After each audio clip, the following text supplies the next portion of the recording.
In the remote and rugged mountains of the Pacific Northwest, 5 friends Alex, Lucy, Ben, Sarah, and Jake set out on what they believed would be an exhilarating adventure. They were seasoned hikers, each drawn to the wilderness for different reasons. Alex, the unofficial leader, was always seeking new and unexplored places. Lucy, an artist, found inspiration in nature's raw beauty. Ben, a history buff, loved uncovering the past. Sarah, the introspective one, sought peace in solitude. And Jake, the skeptic, loved the thrill of debunking myths and legends.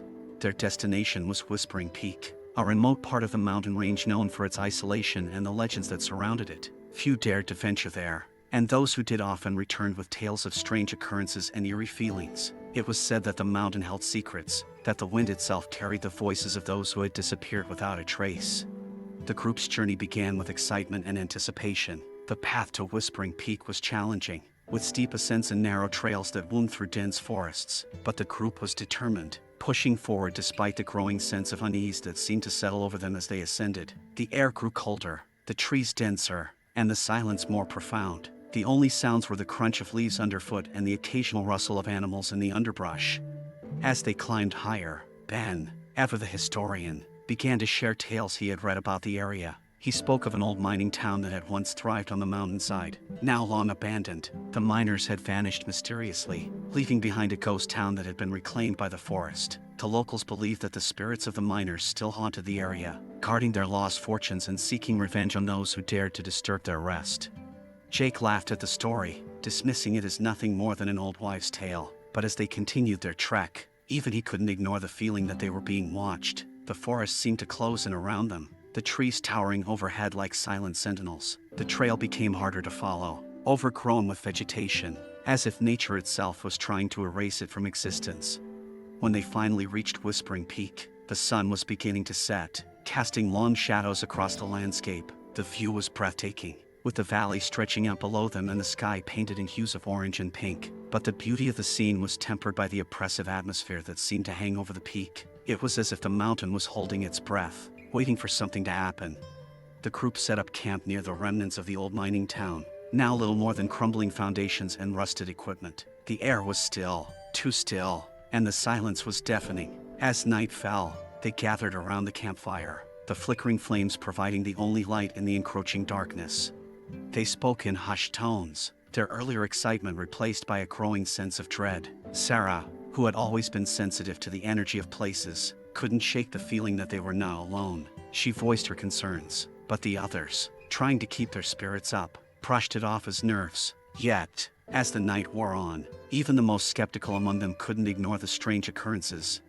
The wind, which had been absent all evening, began to stir, carrying with it faint whispers that seemed to come from the very ground beneath them. At first, they were so faint that they could be mistaken for the rustling of leaves or the creaking of old wood. But as the night deepened, the whispers grew louder, more distinct. They could hear their names being called, soft and insistent, as if the mountain itself was speaking to them.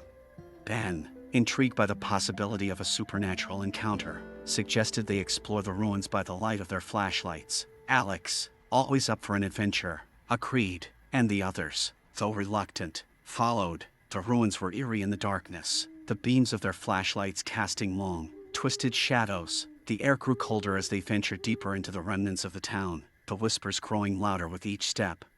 They came across an old mine entrance, partially collapsed but still accessible. The whispers seemed to emanate from within, echoing off the stone walls. Against their better judgment, they decided to investigate, driven by a mix of curiosity and fear. The tunnel was narrow and damp, the air thick with the scent of earth and decay. The further they went, the more oppressive the atmosphere became, as if the walls themselves were closing in on them. As they ventured deeper into the mine, they began to experience strange phenomena. Their flashlights flickered, casting eerie shadows on the walls. They heard footsteps behind them, but when they turned, there was no one there. The whispers grew louder, now unmistakably voices, pleading and warning them to leave. Sarah, who had been growing more uneasy by the minute, begged them to turn back, but Alex, driven by a desire to uncover the truth, pressed on. It wasn't long before they stumbled upon something that froze them in their tracks, a pile of old, tattered clothing and rusted tools, covered in a thick layer of dust. It was as if the miners had simply vanished, leaving everything behind. As they stood there, trying to make sense of what they were seeing. The ground beneath them began to tremble. The walls of the tunnel groaned, and the whispers turned into screams, desperate, anguished cries that echoed through the darkness. Panic set in, and they turned to flee, but the tunnel seemed to stretch endlessly before them, as if the mountain itself was trying to trap them. In their frantic escape, they became separated, each of them running through the labyrinthine tunnels, the screams growing louder and more frantic. Sarah, disoriented and terrified, stumbled upon an old journal, half buried in the dirt. The pages were yellowed and brittle, but the writing was still legible. It told the story of the miners, who had delved too deep, disturbing something ancient and malevolent that had lain dormant in the mountain. The last entry was a warning, scrawled in desperate, uneven letters. "We should never have come here." Sarah's terror mounted as she realized the truth. They had awakened whatever had claimed the miners, and now it wanted them too. She ran, clutching the journal, her only thought to find her friends and escape the mountain. But the tunnels seemed to twist and change around her, leading her deeper into the darkness. Meanwhile, Alex, Ben, Lucy, and Jake were also desperately trying to find their way out. They could hear each other's voices, but the tunnels distorted the sound, making it impossible to tell where they were coming from. The mountain seemed alive, its whispers turning into mocking laughter, as if it was toying with them. Finally, after what felt like hours, they found each other near the entrance to the mine. They were exhausted, terrified, and disoriented, but they knew they had to leave. As they stumbled out into the night, the mountain fell silent, the whispers ceasing as suddenly as they had begun. They didn't stop running until they reached their camp, where they collapsed in a heap, their hearts pounding in their chests.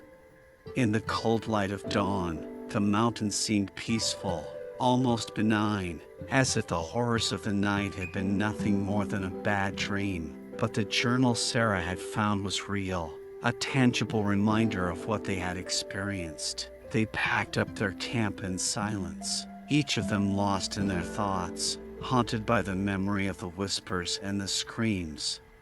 As they descended the mountain, they couldn't shake the feeling that they were being watched, that the mountain was still with them, its presence lingering in their minds. They left Whispering Peak behind, vowing never to speak of what had happened, but the experience had left its mark on them. They knew they had been lucky to escape with their lives, but they also knew that they had left a part of themselves behind on that mountain, a part that would never truly be free.